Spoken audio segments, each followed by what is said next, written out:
All right, good evening, everyone, and welcome to the Putnam County Republican Club meeting. I'm Rhonda Williams, your president, and we're going to start the meeting tonight with our invocation. So if everyone would please rise, and Matt, if you will lead us.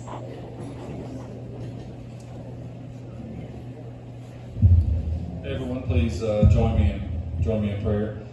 Dear Lord, we come to you tonight and we ask that you just watch over this club as we carry out the business of the club tonight, Lord. And we ask that you put your hands on and bless everybody here in Putnam County, Lord. Look after everybody and their friends and family. It is in your Son's name that we pray. Amen. Amen. That's right. And Mr. Kit, if you will lead us in the pledge.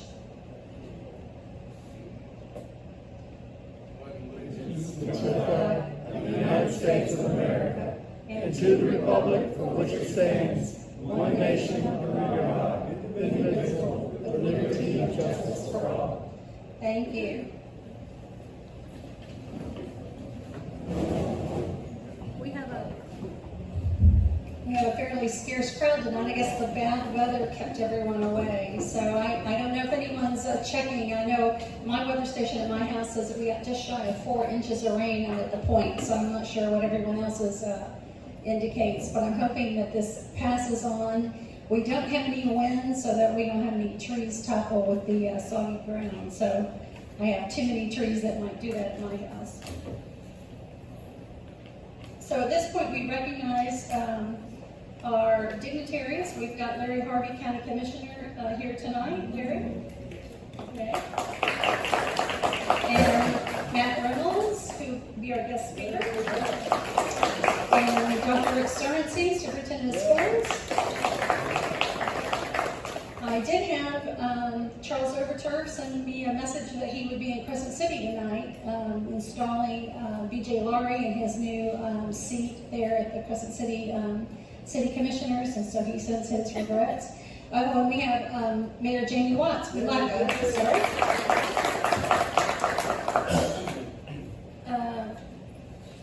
And we will have Paul Adamsack will be here a little later. He's running a little late. I think he's with a soccer game with one of his children. So, but he will be joining us a little later. We have. You're a veteran. If you'll please let us recognize you by raising your hand or standing. Our veterans. Thank you so much for your service. We greatly appreciate you.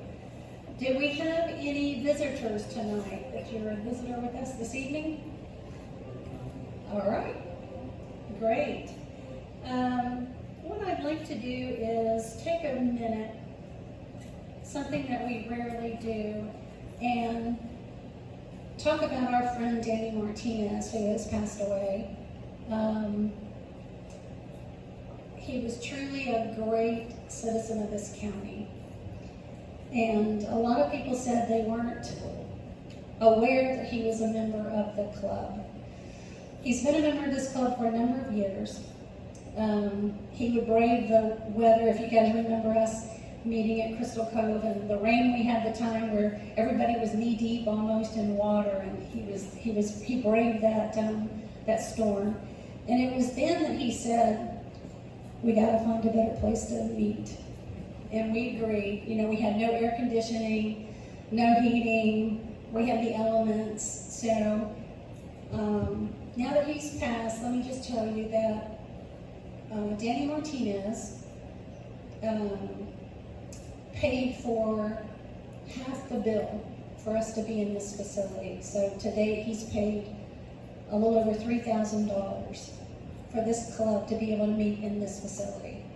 He didn't want it known. He wanted to do it quietly behind the scenes, which is a norm for him. You know, as much as you knew from the press of what he did, there was twice that much that he did behind the scenes that no one knew about. So his funeral will be tomorrow. It's here at the college. I've gotten 2 reports. It was going to be in the Flow Arts building. Then I got heard today from one of the staff people here, it was going to be in the Valhalla Hall. I'm not sure exactly where, but if you were interested in coming, it's tomorrow morning at, Les, is it 11? Yes. Is it 11? 11. So Larry, do you want to come up and say something? And then Rick, would you like to just say something? Sure. Okay.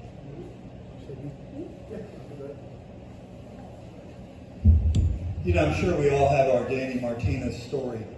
And Monique, I'm sure you can share a lot about a great man that he was. Mr. Danny and my grandfather actually rode together to the mill back when Hudson Pulp paper. My grandfather was a little older than Mr. Danny. But somebody asked me about him the other day. And, you know, we kind of use a term that people demand respect when they walk in the room. But Danny didn't. He earned the respect when he walked in the room. And when he would call you in the morning and give you a task, he would call you again in the afternoon to see how you were doing on the task. He set limits to you and says, I want some results by this time. But Danny earned the respect he got because he did not mind, even at 90-some-odd years old, rolling up his sleeves and doing work. It just didn't bother him. But he did expect excellence. And I'll never forget the times he would call me in the morning and say, Larry, I need you to do this, and I'm going to call you around 3 o'clock and see how progress you made. And I want to know that when I call you. Yes, sir, Mr. Danny. We're going to be sorely missed in this county by losing such a great man as Danny Martinez. I'm with Rhonda. I'm sure we're not going to be able to put a finger on all the things that man has done and his wife did to touch this community. But I will always say this, Mr. Danny invested in me, and a lot of people invested in me when they didn't think I had a chance to do anything in life. And you know, I often say, my kids say, Dad, what's your best accomplishment? Number one, I never fooled around their mother, married 39 years. That's one of the best things I've done. But the other thing is I was able to take my family and stand in the Oval Office of the President of the United States under Donald Trump. I'll never forget that. And I said, guys, while we're here, we're going to pray. And again, we have lost a great man, but heaven's gain is our loss. And Mr. Danny, we appreciate everything you've done for us. Thank you.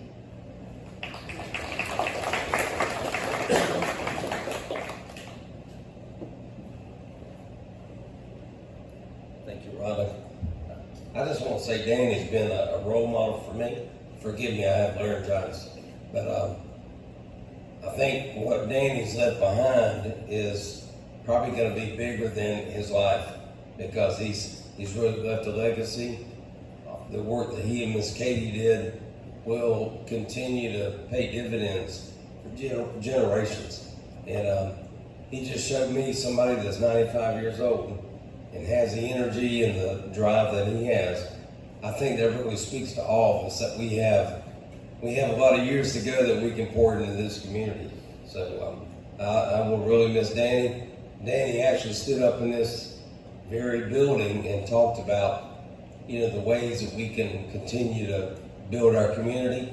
And I will forever miss him, but, you know, I think his legacy will live on and really, you know, have an impact on all of us in this room. So again, thank you, and hope you all can come out tomorrow and pay respect for Mr. Danny.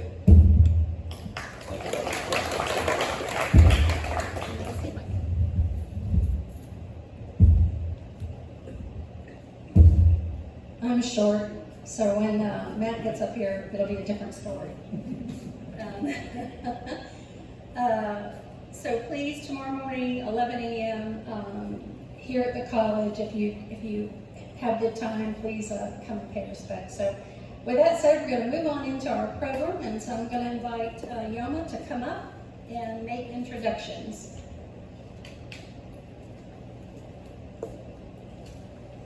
Good evening and welcome. I am your Vice President, Yoma. I'm just saying that because Ron said that. Anyway, our guest speaker this evening has been a lifelong member of this community.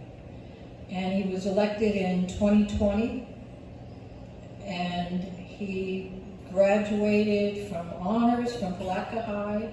He attended this college and also the University of North Florida. He earned a degree in business with a major in finance and from the North Florida University. And so like I was saying, he was first elected Clerk of Court Comptroller in 2020.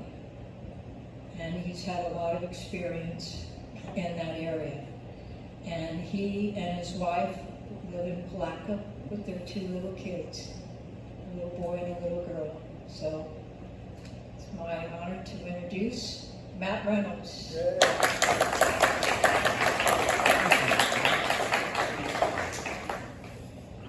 Thank you, Yoma. Like Rhonda said, let me fix the stand here a little bit taller. So, thank you all for having me tonight.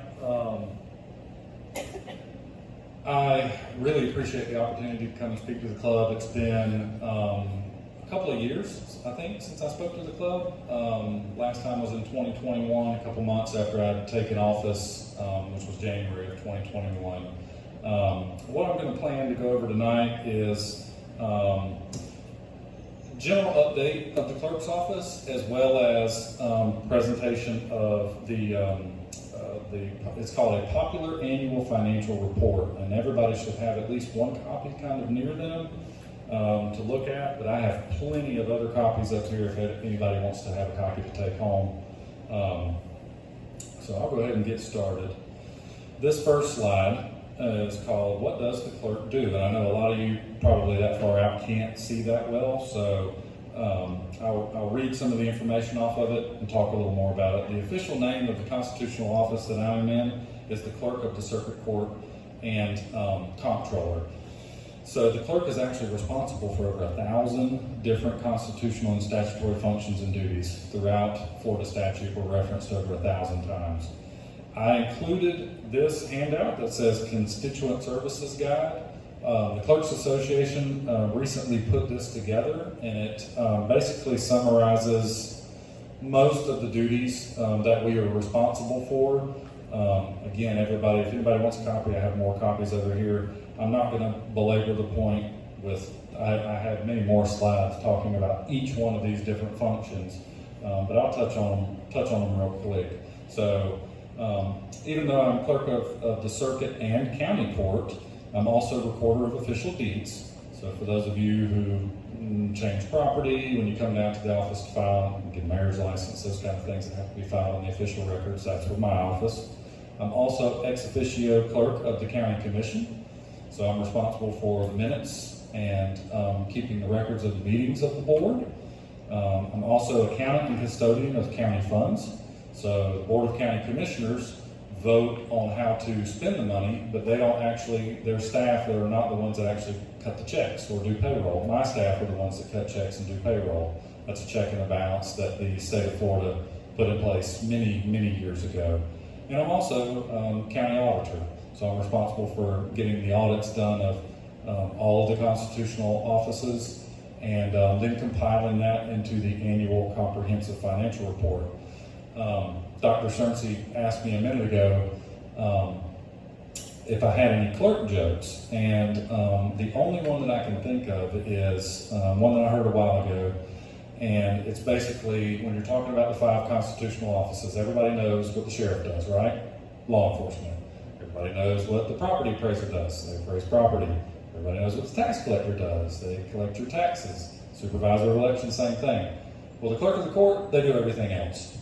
Anything and everything. The state of Florida views us as kind of we don't know who to give it to, we'll give it to the clerk. So that's kind of the reason why you see all of these different categories and why this book actually has 3 pages in it that talks about the details of what we have to do. So budget and personnel of our office here in Putnam County, we have 62 full-time equivalent positions. 60 are currently funded. And that does include me. Our operating budget, gross operating budget, a little over $5 million, around $5.2 million. But these bottom notes down here, this one is most important to me, and I hope that, standing in front of a Republican club, I would think that we are all fiscally conservative people.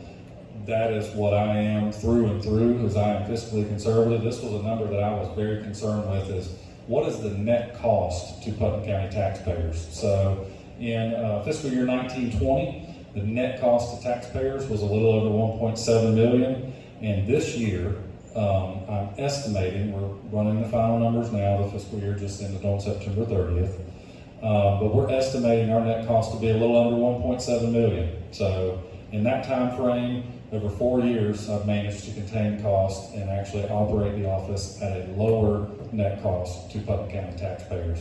That's something that I am very proud of. That's something that I'm going to continue to do, and I hope that I can continue to keep that number as low as I possibly can. So here's a little bit of information on the court side. So new cases, and this goes back to 2017, you can see that in 2017, we had almost 16,000 cases, and this includes criminal cases, civil cases, family cases, all of the different types of cases. And you can see the 3 different colors. It's kind of hard to see, I know, for some of you in the back. But by far, criminal and traffic is the light blue bar at the bottom. You can see that we are actually on a very good trend in the criminal and traffic. This lines up with what Sheriff Gator DeLoach has been saying for a while, that crime in Putnam County is down, doing well, and you can see it in the numbers. We had almost 12,000 criminal and traffic cases back in 2017. During the height of the pandemic, 2020 and 2021, we only had about 7,500 or 7,000. And this year through August, unfortunately, the post-COVID, some of the numbers are creeping back up. 2022, we saw a little over 9,000, and this year through August, we're at 8,000. So the numbers are kind of trending upwards. We're going to continue to watch those. I can't control them, but I can at least report on the information regarding them. The other area that really seems to be growing is civil and probate here in Putnam County, and I think looking at data like this, it's a good example of I think the aging of our community. When you see more probate cases and more civil cases, I think that plays a factor in it. The next slide I'd like to go over is official records. This is, like I mentioned earlier, it's typically deeds being recorded, so property exchanging hands, refinancing, mortgage refinancing. All of those are recorded in the official records, so that goes into these numbers. What really shocked me was shortly after I took office, you can see in 2021 that we set a record at 30,000 documents being recorded, and that was up from an average of around 22,000, 23,000. So I had staff look into what exactly was being filed, because it could be marriage licenses, it could be this, it could be that.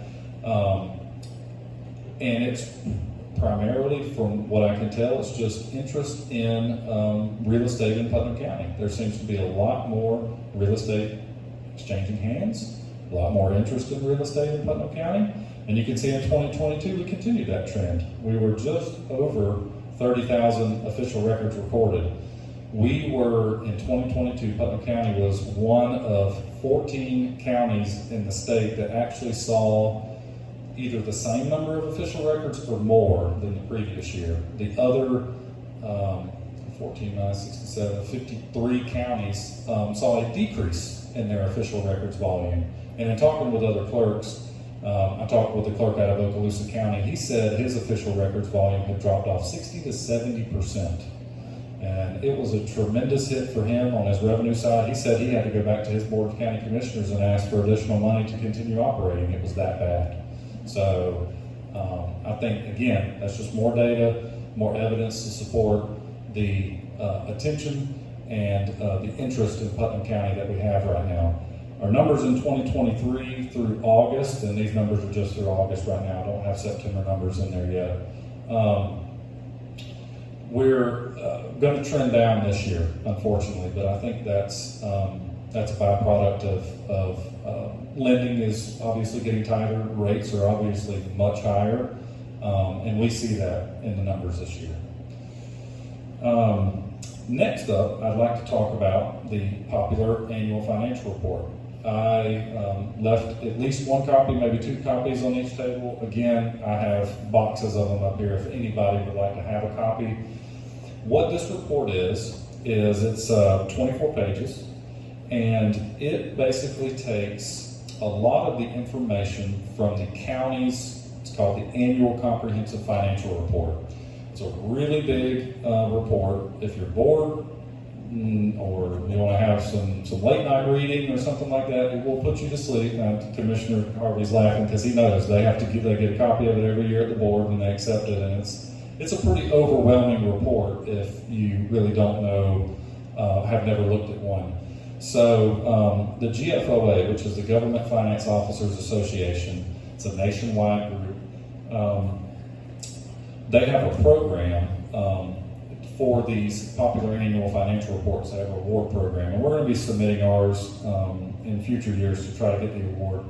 But this report includes, it summarizes and it visualizes, puts a lot of data and graphs, some of the most important data out of the Annual Comprehensive Financial Report into this report. Makes it easier to read, easier to understand. But in looking through this report, one thing that I would like to note, if anybody has any sort of, if they have a question about why did this number change from this to this, or there's not enough explanation in this report for you, all of this comes from the Annual Comprehensive Financial Report, so you can always go on the county website and pull that up. Mr. Hotelin came in front of the Board of County Commissioners the other day and asked about the information on some vehicle numbers that had changed in the report. And actually, if you go and look at the Annual Comprehensive Financial Report, there is a note in there that explains why that difference occurred. There was a change in how they were, the fire and EMS guys were sending us data on what they considered fire trucks. But that fully explained it in the ACFR. But he got up in front of the board and thought that the county had bought, 40 or 50 new fire trucks, and that wasn't the case. It was a change in classification.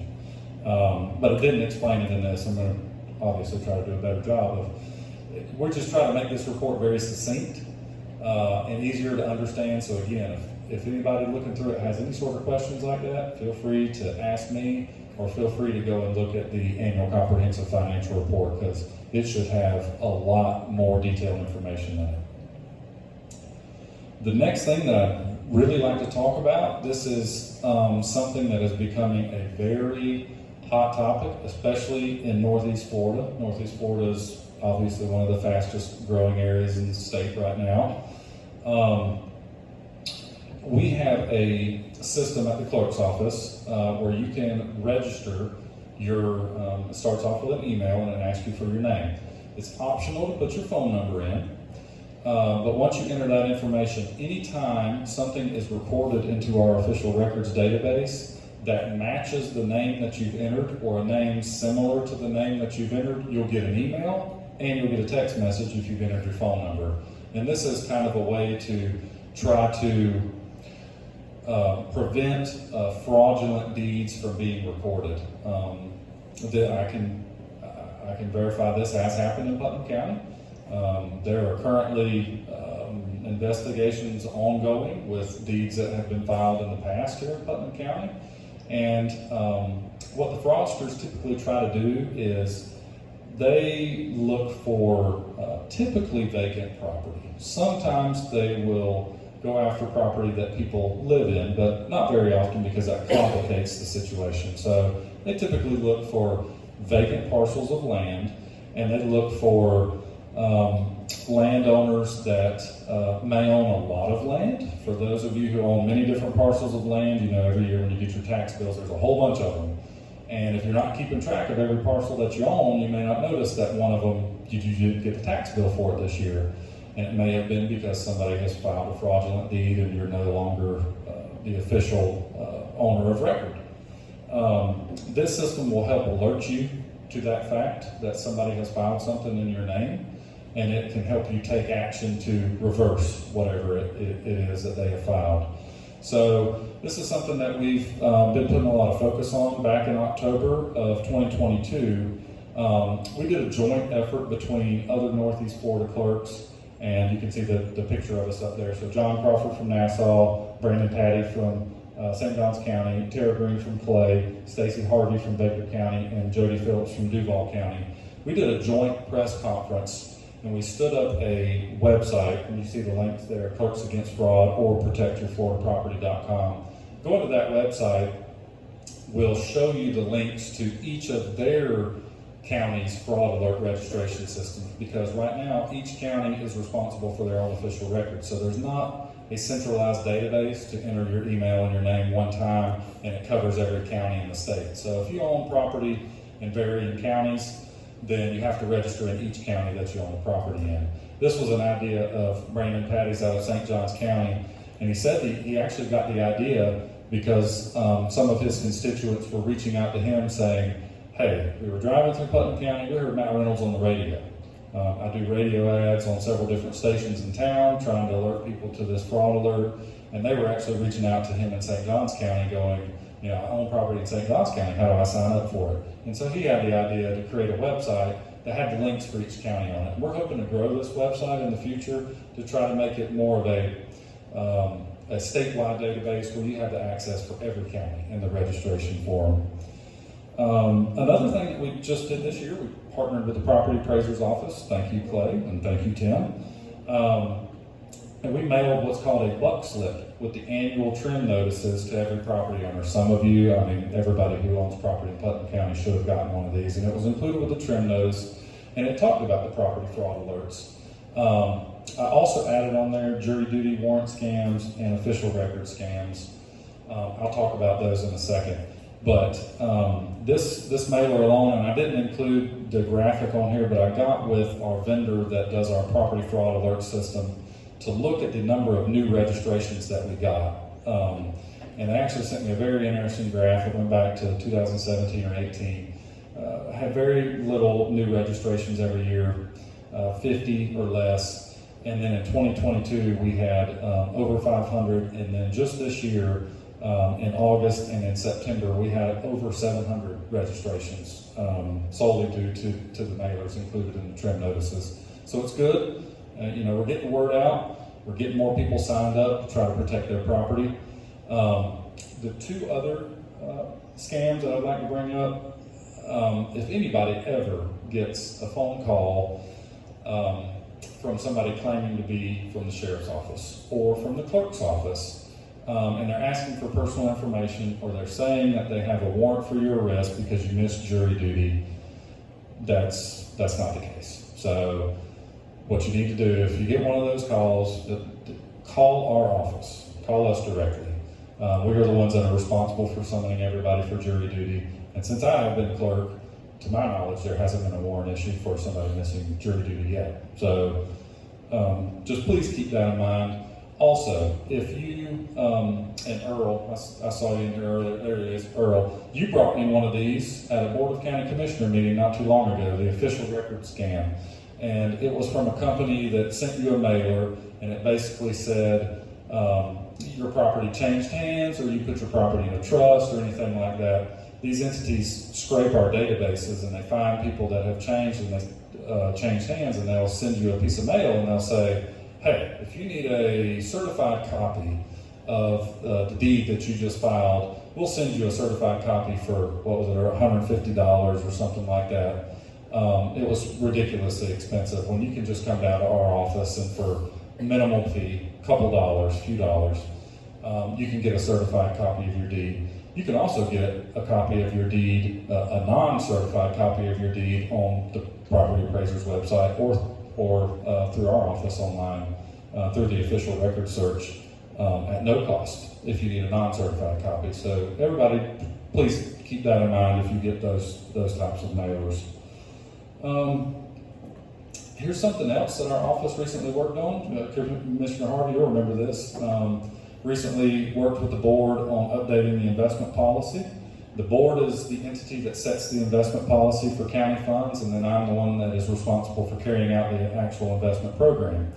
So now that we have updated the investment policy, we're really digging into what I'm terming as like treasury management, much more detailed analysis of cash flow and making sure that we are investing county money the best way that we possibly can to get the highest return that we can.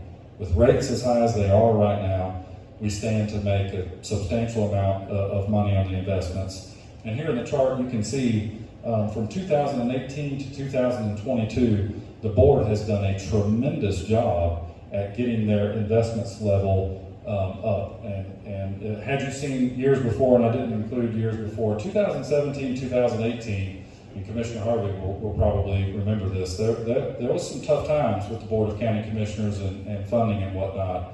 And things were getting pretty low. It was still just over $20 million, but the vast majority of that was in the solid waste fund, not in the general fund. So obviously, at a little over $60 million today in investments, the board has done a much better job of being wonderful fiscal stewards of the county taxpayer dollars and putting the county in a position to not have to worry as much as at least I was when I became deputy county administrator in 2017, and I was looking at the numbers. I lost a lot of sleep that year. It was not fun. But we did a lot of good work back then, and I applaud them for their efforts on that. So thank y'all. Something else that we've done, and I know a lot of you really won't be able to see this, but this is kind of a page out of our employee survey. This is something I've done within my office to try to give myself and my executive team more insight into what our employees think about our organization. And this year, 76% of our employees answered that they were satisfied or very satisfied with all of the categories above: position and duties, compensation, professional opportunities, department and team, management, administration, and the direction that the office is heading. So I think that's very good, even though that's a C. I want to get that, 76, that's a C. I need to get that number 90 or above, and we're working on it. And I think that we'll get there. But we have made vast strides and improvements in that, and I'm very proud that employees are seeing that and believing in me and my executive team. This one is a really interesting one, and all of you might not be able to see that great. I tried to pull some of the charts and the graphs, and I'm a big data guy. All of my management decisions and things like that, I try to base off of hard data instead of just feelings or what I think may be going on. So recently, back in July, we installed a customer queuing system, or we basically put a tablet for people to check in at our customer service, in our customer service office. And in about 2 months, you can see the numbers up here at the top, we've served 5,384 people in 2 months. So just recently, just this past Monday or last Monday, we did 199 people in a day. And what I'm most proud of is you can see the average wait time is only 2 minutes. That's from somebody checking in to a clerk being able to get to them and help them.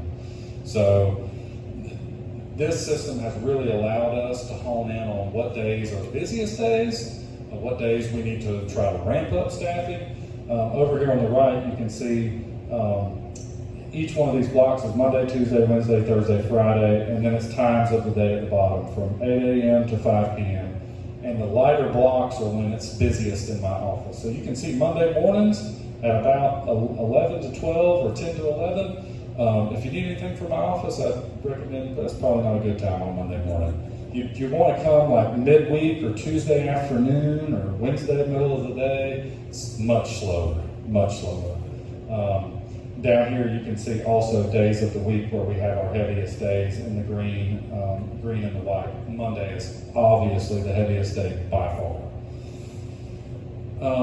Another project that we're working on, and the board recently approved this project, Commissioner Harvey, if you'll remember, this was just on the agenda before last, I think, 2 agendas ago, and the board has approved this.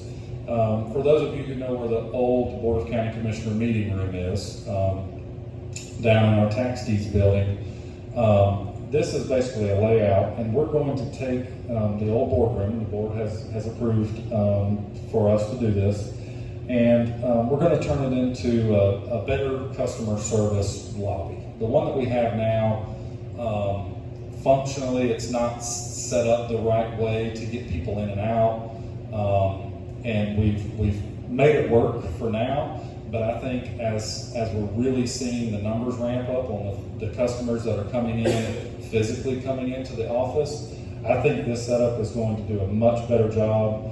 All of our customer service clerks will actually be able to sit at a desk, sit at a booth to be able to help the customers.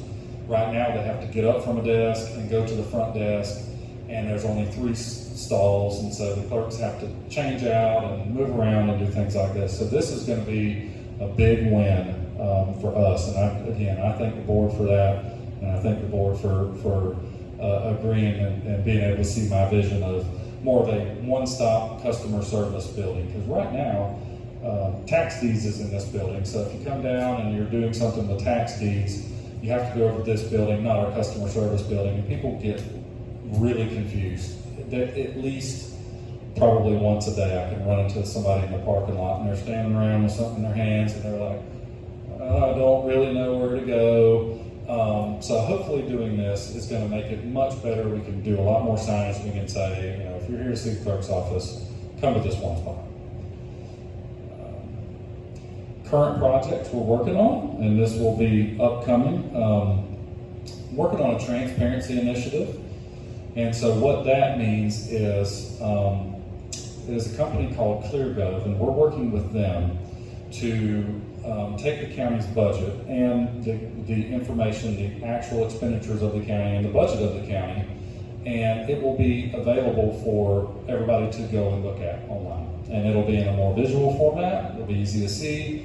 There'll be line item details of each department, so you'll be able to see what's budgeted in there, what the county has spent so far to date each year. You'll be able to look historically over the past 10 years. And I'm hoping that I'll be able to roll that out in the next few months. We're working out some kinks with ClearGov to make sure that everything works right, all the data's right.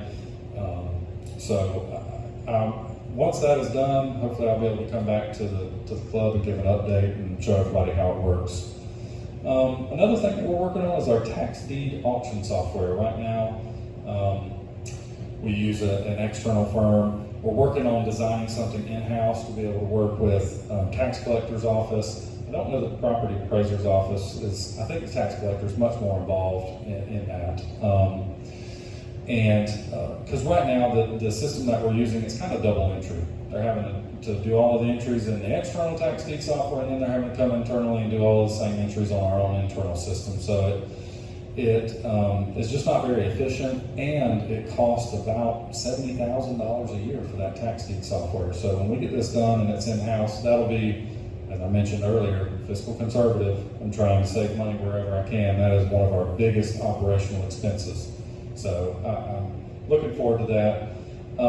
Another thing that we're working on is the gazebo restoration. Again, the board recently adopted their capital improvement plan, and in that it had some money to be spent on the gazebo, but there's going to be more work that we're going to do on that gazebo.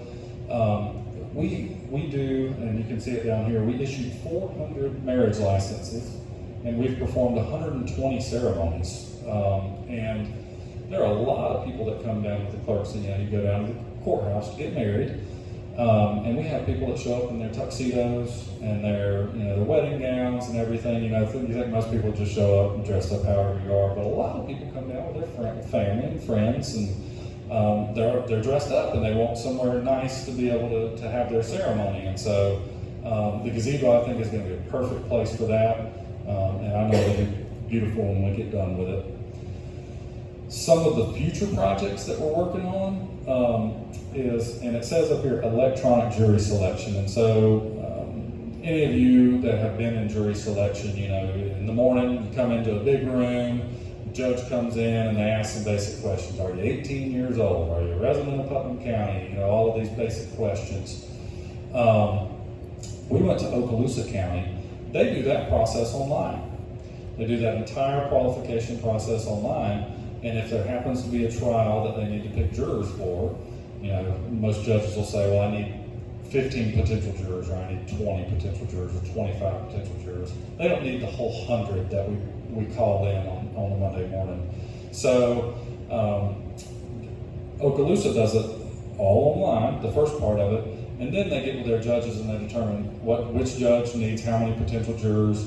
Is it on a Tuesday or Thursday or a Wednesday? And then they send out those notices to those individual jurors via an app or other means of contact, phone calls and whatnot, and tell them what day and time they're supposed to be there. And it really saves people time and effort from having to come down on a Monday morning, sit there through those basic questions, and then not even get randomly picked to go into the next room to talk to the judge and the attorneys. So I think that will be a very, very big win for people here in Putnam County.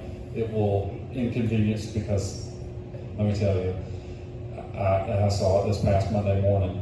You know, some of you are probably your own business owners, David. I know you owned your own business for a long time. If you got called in for a jury and you were there, you might have somebody to run your business, but oftentimes people don't have anybody to run their business, so they're not making any money. And I really want to try to help those people avoid that situation if possible, and I think that improving this process will really do that.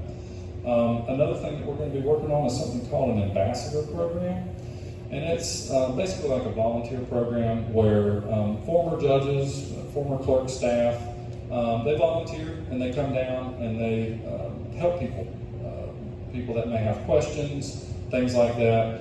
I'm thinking of several retired judges that would probably be interested in coming down. I know Judge Nichols, he's down at the courthouse, and I think that he would, really enjoy something like that. So we're working on putting something like that in place. And then this one is going to be a heavy lift, and I haven't gone to the board with it just yet. We're still researching more information, but it's the county's financial software. The current financial software, and I did put a screenshot of it up there, and some of you may recall what it looks like. It's the old black screen with the green letters on it. You can't click anything. You have to navigate with the keyboard, and you got to enter things on the screen, and it's very antiquated, very antiquated. So we're looking into different options now, trying to get a rough estimate of pricing for this. We've looked at other counties that have done upgrades, and they're in the millions of dollars. So we're trying to find creative ways to get this done, to keep the cost as low as we possibly can, and so that I can maybe help partner with the board. We do have some records modifications improvement fund money that we may be able to partner with the board on to be able to get that update done. And the demos that we've sat through so far, it even blew my mind as to what financial software can do. And I see Mayor Watts there. He was one of the ones that kind of helped push me down the road a little bit. He had gotten a demo and a quote from a software company, and he sent it to us, and I watched it and I went, oh wow, okay. This is something that we definitely need to look at. So we're looking at that company further, but we're also looking at another company called Tyler. When we looked at Tyler software, my finance director was sitting in there, and some of the functions that the software did, she was like, wow, that software just did that in about 45 seconds. What it takes one person in our office, it's their full-time job. What they do currently is they spend their full-time job doing just that function that the software we just watched do it in less than a minute. So it kind of really blew all of our minds as to what the software can actually do and automate now. So that's going to be another big win for Putnam County taxpayers.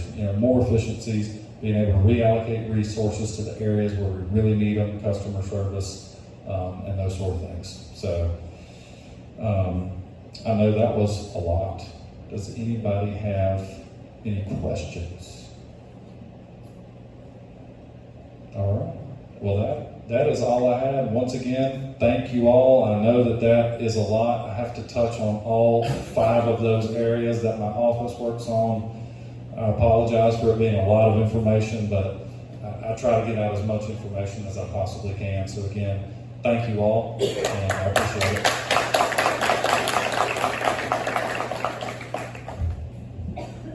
So I would encourage anyone, if you don't have that fraud alert, it's real easy. to do. I got it a couple of years ago, and it's been amazing. Even when I have filed things for myself, and I wonder if it's processed yet through the system. You know when it gets processed when you've done it yourself, because you get the alert. So it's not necessarily alerting you to fraud, but it's alerting you to something that you have personally done that has now made it through the system. So it's a great piece. So and it's free. It's free. It's free. I said that it's free. So, well, thank you. Yoma, if you'll come, as you all know, every month we're highlighting a different member of the club to give some information about them so we can get to know each other more. And so Yoma has our member of the month. And I'm also looking for next month's member. If anybody wants to volunteer, please let us know. It's just a short little thing about your life. And our member this time is Robert Emery. Robert Hervey. Is that how you say that, Hervey? Robert Hervey, Joseph, Mark Emery. Okay. I say that's a lot of names. He was born many decades ago in Windsor, Ontario, Canada. He was the second of 5 children born to Alice, a lifetime teacher, homemaker, and Mozart. That's your father, huh? Okay, Mozart. Teacher, woodworker, craftsman, and house builder. He attended bilingual elementary and high schools through grade 13 in Ontario, studying both French and English. I'm not going to do that. He graduated from London Teachers College in Ontario, Canada at the age of 18 and taught elementary school for 4 years. It was at Teachers College that he discovered the magical world of photography. A new career he began while still teaching, and which he continues to this date. Bob and his first wife raised 2 daughters and 1 son in Ontario and in Michigan. He operated a photo business from his home in Windsor, then moved into a commercial studio at a local plaza, Emery Studio Photography Ltd. He specialized in portraiture, photographing hundreds of weddings, bar mitzvahs, families and high school seniors in Ontario and neighboring Michigan. He represented a national company, Winnipeg Photo Canada, and traveled to 7 of the 10 Canadian provinces, from British Columbia at the Pacific to the Maritime provinces at the Atlantic, visiting photographers in their home and studios. His free after hours allowed him to enjoy his favorite hobby, nature and pictorial photography. And oh yeah, perhaps the tastiest part, eating mighty fine delicacies. Let's hear it for cod cheek, cod tongue, and seafood roadside stands. No? He moved to Michigan and pursued both photography and carpentry and construction for 6 years, until moving to South Florida for a most pleasant new pursuit, meeting and marrying his wife Carlene, now going on 32 years.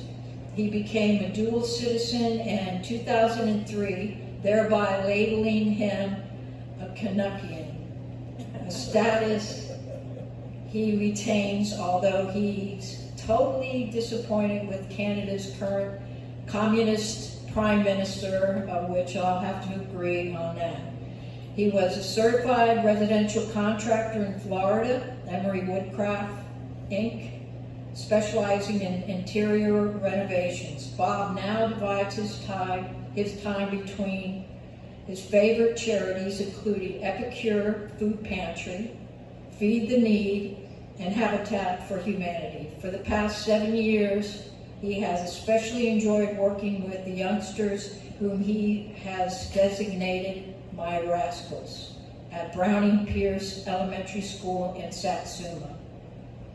Okay, those of you hungering for additional juicy facts should consult any and all police agencies in Florida and Michigan. Don't forget the cops in Ontario and the provinces, especially the Royal Canadian Mounted Police. Bob currently hides in the Witness Protection Program. Come up here, Bob.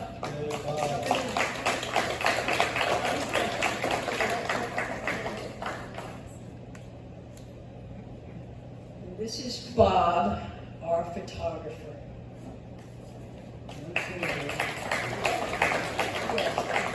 Who wants to say a word? Yoma frighteningly left out a little sentence. Bonjour, mes amis. Comment ça va? She didn't want to tackle that one. What's the translation? Good day, my friends. How's it going? That's my favorite.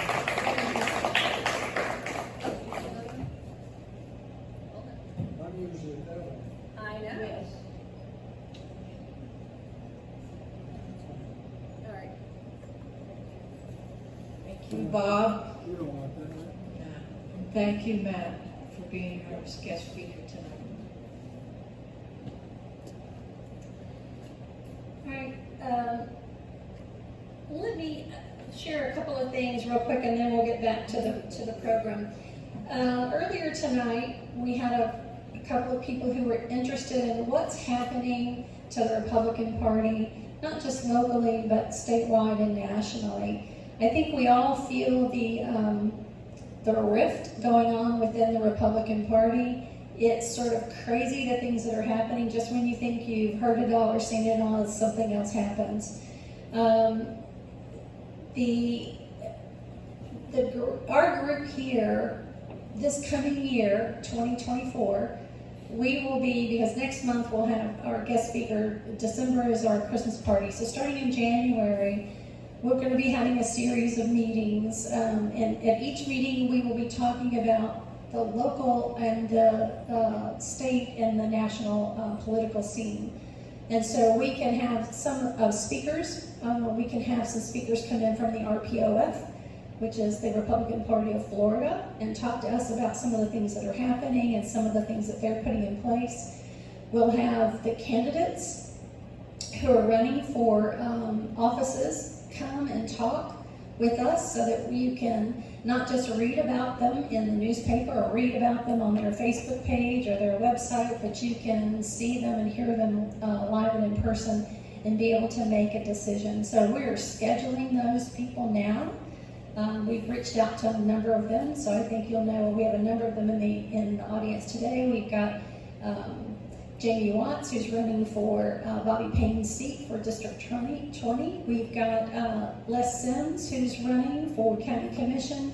We've got Josh Alexander, who's running for that seat as well. We have Betty Goddard, who is running. I think Dr. Stearns, you're running with Paul Adamsack is running for that seat as well. So we've got a lot. Matt is running. I don't think you've got anyone running against you currently. No? So. And Clay Davis is also running. I don't think anyone's filed to run against you, Clay, have they? No. So what we're going to be doing is those people who have an opponent, we're going to sort of give them priority because we actually have more seats up for election than we've got months available to hear from them. So we're going to sort of give them priority, and then if someone is, for example, if no one runs against Clay, no one runs against Matt, it's not a race. So, we don't, while we love you guys, we don't necessarily need to hear from you. So, but if you have any ideas or any questions, we do have a newsletter. We can put information in. We do have information we can direct you to. So I just wanted to kind of give you that piece of information. So kind of going back to our program, I'd like to ask for David Enzor to come up. Is he behind me? Where'd David go? Oh, there he is. We have an election coming up of our own officers within the club, and I want David to talk to us a few minutes about that election, what's going to happen, and how you're an important part of that.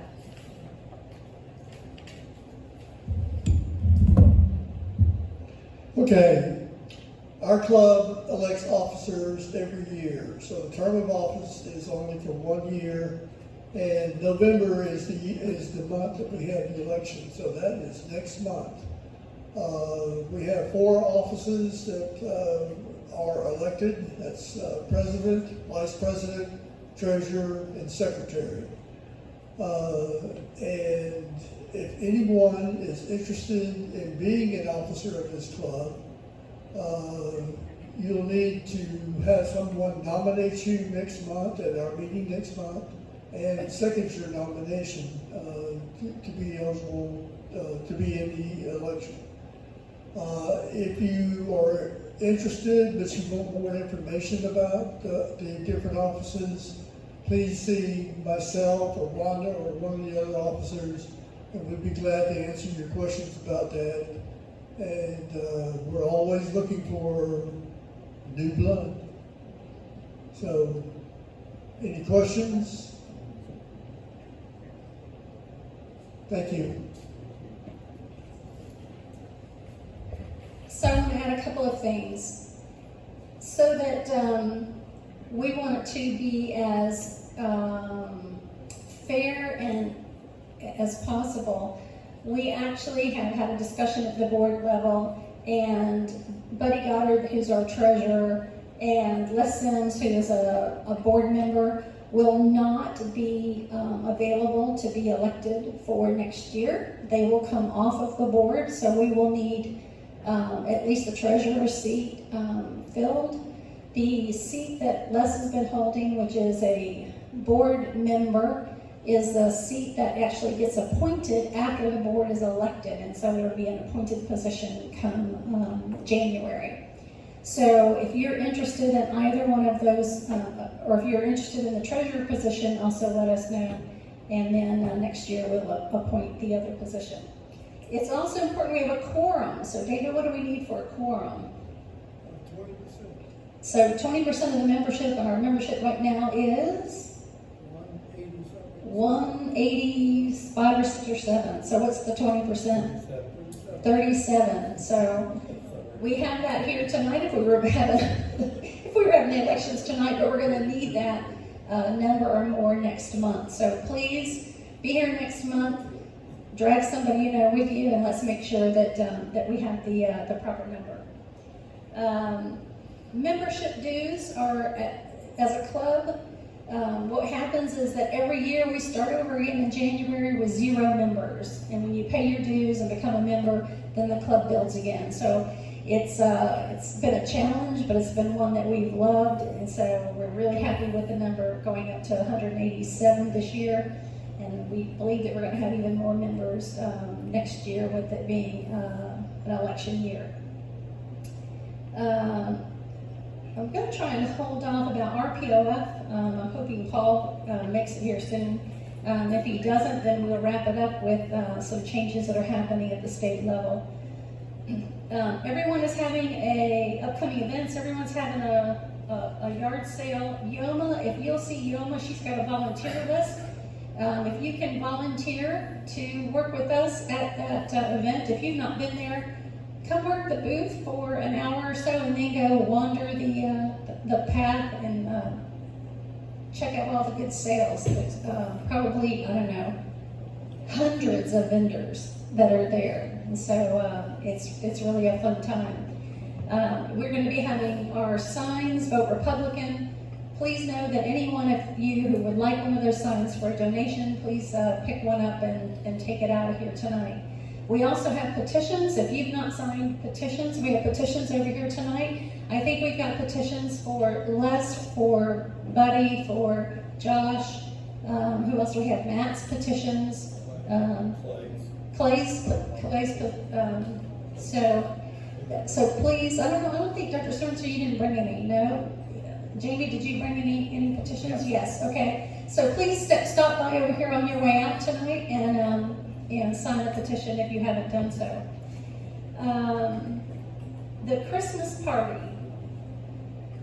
I'm going to look at Juana and she's going to shake her head. I know she would shake her head. So we are having a great Christmas party this year. We're going to do it a little different. And here's what I mean by that. We are going to make the Christmas party be a membership drive as well as a Christmas party. And so we're going to be gathering more details for you, but it's going to be fabulous. Juana is heading up the committee. We're going to have a live band. They're playing. I think we've got Blue Water Bay is coming in to cater the food. It will be $25 a person. Please bring a guest. Your guest will also need to pay $25, but it's going to be not limited to just club members this year. So please bring someone that you think would be interested in becoming a member of the club for next year. We would love to see all of you there. We're going to have more details as we develop them. We have a meeting next week to talk a little more about it, so it's going to be exciting. And cash bar. A cash liquor bar, so from the woman who doesn't drink, so she wanted you to know. Josh? It's the women's club. Yes. Yeah. All right. So I am going to go on and talk about some rule changes that are coming down from the RPOF. The Republican Party of Florida is making some rule changes. Those rule changes haven't been completely finalized yet. I think they're going to have another meeting at the November 4th meeting in Orlando that they have going on. Some of those rules include the club operations and oversight of clubs. So all clubs in the state of Florida currently report directly to the RPOFs, and that's going to change, and the clubs will now report to their local REC offices. And so that will go into effect, I believe, I don't know when, and we don't know the details, but when we get those details, we will let all of you know. The other part that will happen is that we have in the past been required to submit, when we have a renewal of our charter, our list of membership to go to REC to be forwarded on to the state. The RPOF wants to change that and have that list more regularly, and we don't know what regularly is yet. We don't know if that means monthly, if it means quarterly, if it means annually. So we're waiting on that information. What they'd also like to do is for it to include people's email addresses.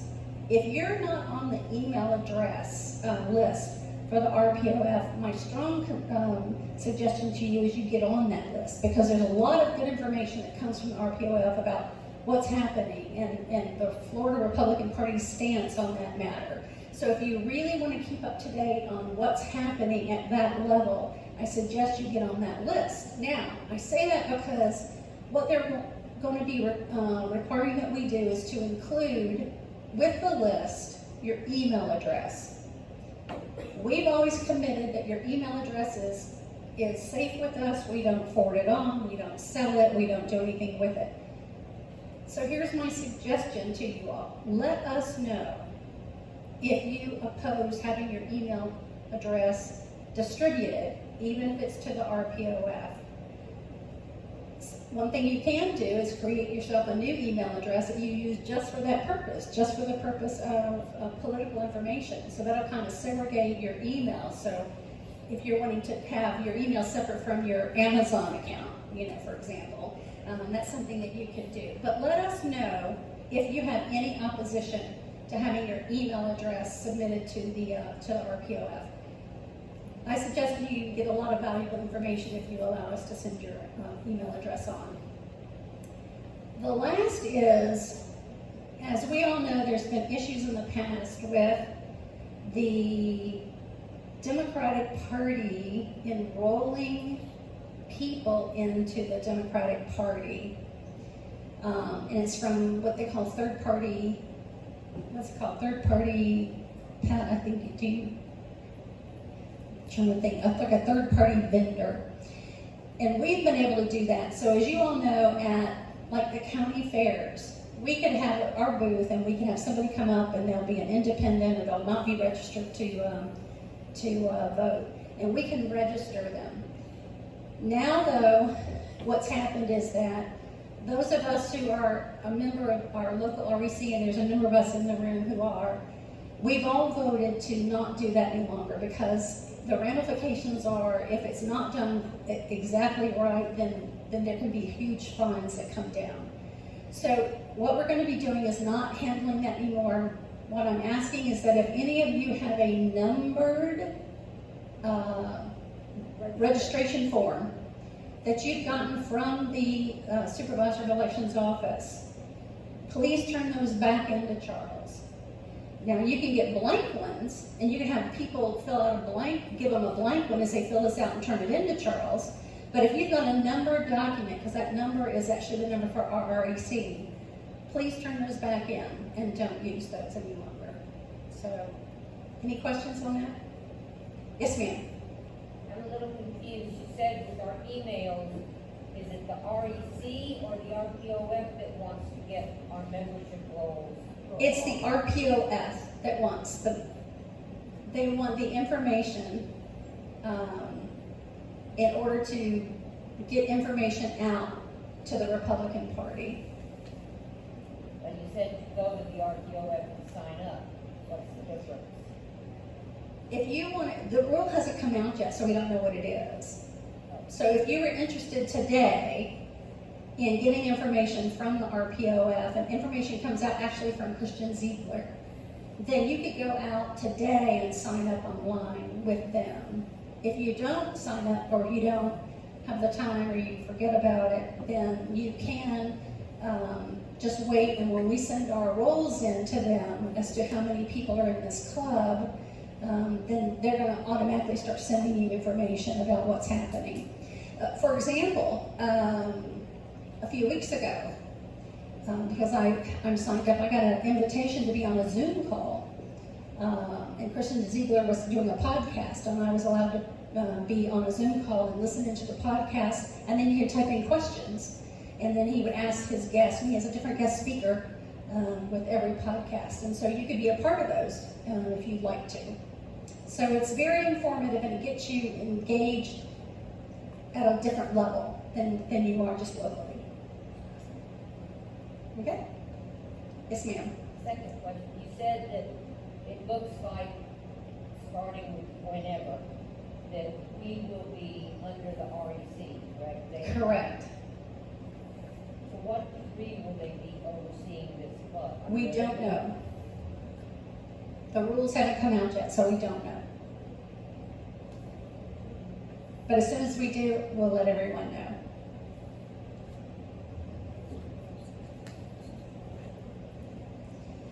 All right. So, Yoma, you want to come up and give our list of upcoming speakers, and then if you all want, if anyone wants any tickets for the 50-50, if you raise your hand, Larry will see you. If not, right after Yoma gives our update, we're going to close our meeting and have our drawing.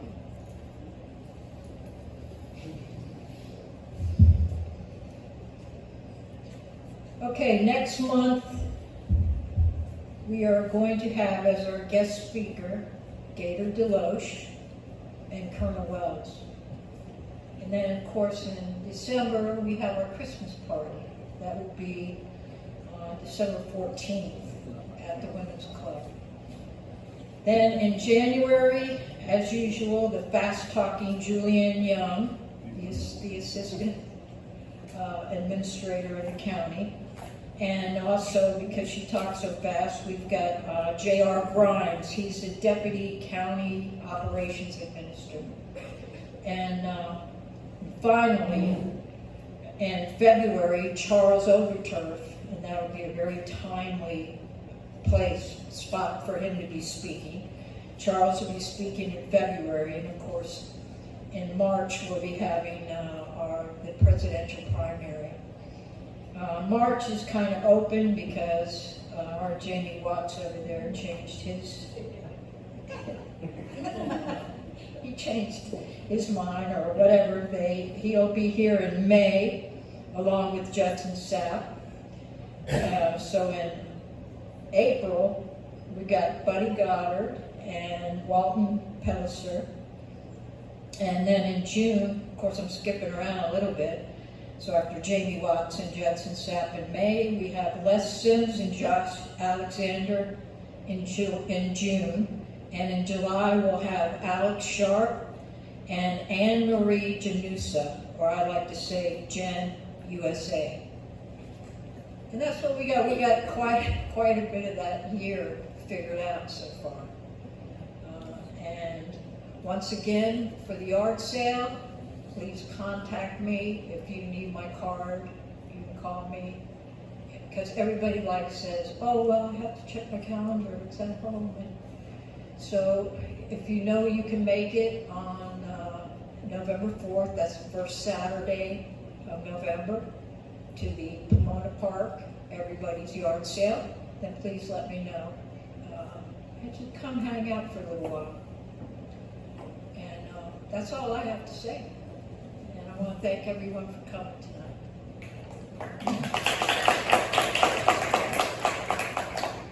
Thank you, everyone.